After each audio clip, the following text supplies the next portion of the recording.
Usually I plant everything in these nice straight rows, or they have a pattern, things like that. Not this year. Nope. Little man just went in and all over the place, and I'm like, whatever, go with it. So just have fun with it. Don't stress out too much about it. Hey friends, Crystal Keim here. Today I'm out in the garden. It is a beautiful day. It's gonna get up to 70 degrees. The sun is shining. All of the grass has turned nice and green. Just a week ago it was brown. It's just so beautiful out here. Birds chirping. Just a great day to be outside. So I'm gonna try to be outside as much as possible as I can with my kiddos and everybody. We'll see. Today my plans are I'm gonna get in our shed and I'm gonna pull out all of our like trellises and cages and all of our things that we grow on, and then I'm going to go through the garden and kind of set up and plot where I want different plants to go. So a growing gardener tip for you today could be to kind of plan out your garden just a little bit. If you're new to gardening and you're a beginner, don't worry too much. Just put it in the ground and let it go. But if you're kind of wanting to kind of move on to that next level, is to kind of plan out and plot just a little bit. Because if you kind of think about some of your timelines, when things will die off and when things will grow, you can kind of stage your garden and grow things together. So for instance, I have peas here. I'm sitting right by my peas. You see them? So I have peas here. In our climate, peas don't usually last the whole season. It gets too hot, at least here where we are. They get hot, they wither, or they end up getting mildew problems, and I just can't keep them alive the whole season. So for me, one of my staging plans is after these peas die, what is going to go in their place, because I want to utilize my whole garden. So I'll kind of think about what's going to go here next. So one of the things that I've been thinking about maybe planting is sweet potatoes. So the peas will die out, you know, in the middle of summer, and the sweet potatoes are going to vine up with them, beside them, but they really take off summer and towards fall. Fall is when they really get going and getting crazy. So I'm thinking about planting some sweet potatoes and letting them vine up this trellis. There's some things you can do. There's crop rotation. I don't know a lot about this, but it's something I've kind of looked into a little bit. If it's like your second or third year growing, one thing that you can do is you can rotate your crops, because when crops die, they will leave certain nutrients in the soil, and then when they're growing, they will absorb certain nutrients. So you can rotate some of your crops to where whatever was planted there previously leaves the nutrients that the next thing you're planting has. I have not gotten super great at that, but I kind of think about it a little bit. Now, if you're amending your soil, if you're adding things to your soil to kind of build up the nutrients, you don't need to worry about that as much. I have not gotten into that a whole lot. It's something I would like to do maybe down the road. But as of right now, we haven't seen any sort of real vitamin deficiencies or property deficiencies, other than we had some blossom end rot the first year, which I think we have fixed and worked out. Hopefully we'll see this year. So kind of my tip is to kind of think about where you want things to go. Also, if you're like me and you want it to look a certain way, if you want it to look pretty, think about your heights and how things will grow. Also think about if you want to do vertical growing. I talked about these trellises and how you can grow upwards. That gives you a little more space. But for me, you know, looking at my garden, I kind of think about heights of things. So last year we did not have this row put in yet. So what ended up happening is all my short stuff, you know, usually your cool weather crops that go in first are shorter, like your lettuces and your spinach and all that stuff.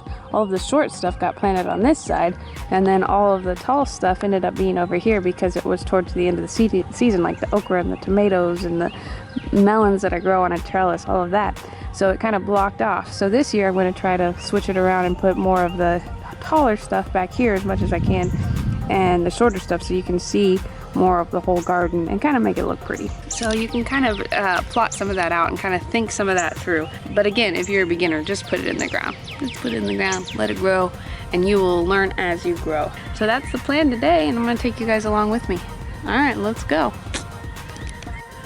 All right, so I'm kind of trying to plot out where things are going to go.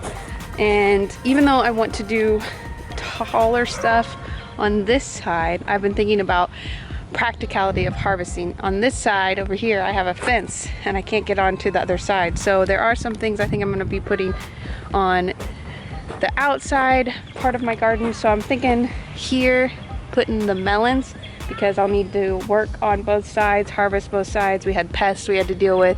It would just be easier if I can get to both sides. So I'm thinking about that. I'm kind of trying to think about other stuff too.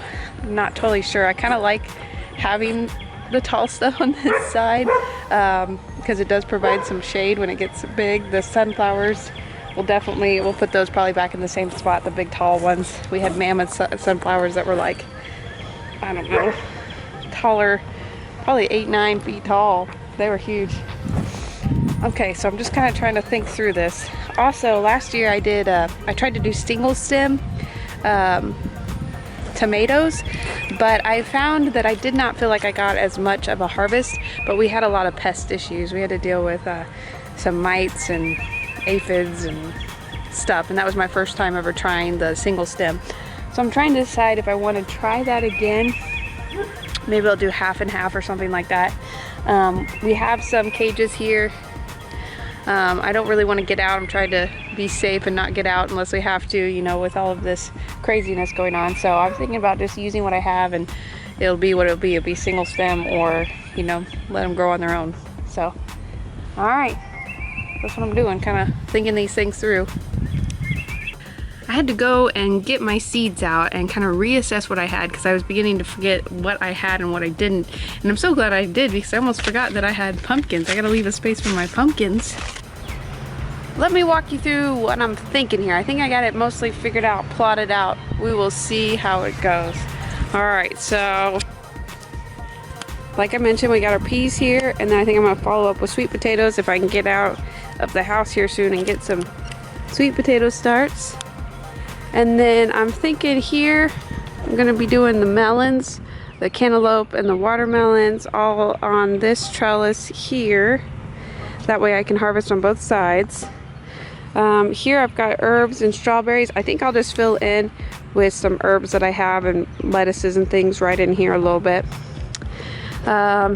This one here, I think I'm gonna go ahead and do my zucchinis, summer squash, and I do have acorn squash too. Still some seeds from that. Do those there. I've got garlic here. I'm thinking at the front of the beds here that I might do rotations of more radishes and lettuce as I can. And then we have our onions we already planted here, and then I've already set up for the tall sunflowers. I haven't planted yet, but getting them set up. And then these 3 beds here, I think I will do okra in one of these. And then I have pumpkins. I know pumpkins kind of spill out, so I'll have to read up, but maybe pumpkins in one of these. We will see. And then I still need to do my cabbages, have a place for the cabbages and the collards and the kale. So I'm thinking around here. And then my battery's about to die, so we're gonna move on down. And then here I'm thinking about doing the peppers here, my bush beans in that next one. And then we've already planted our potatoes down there. Battery died.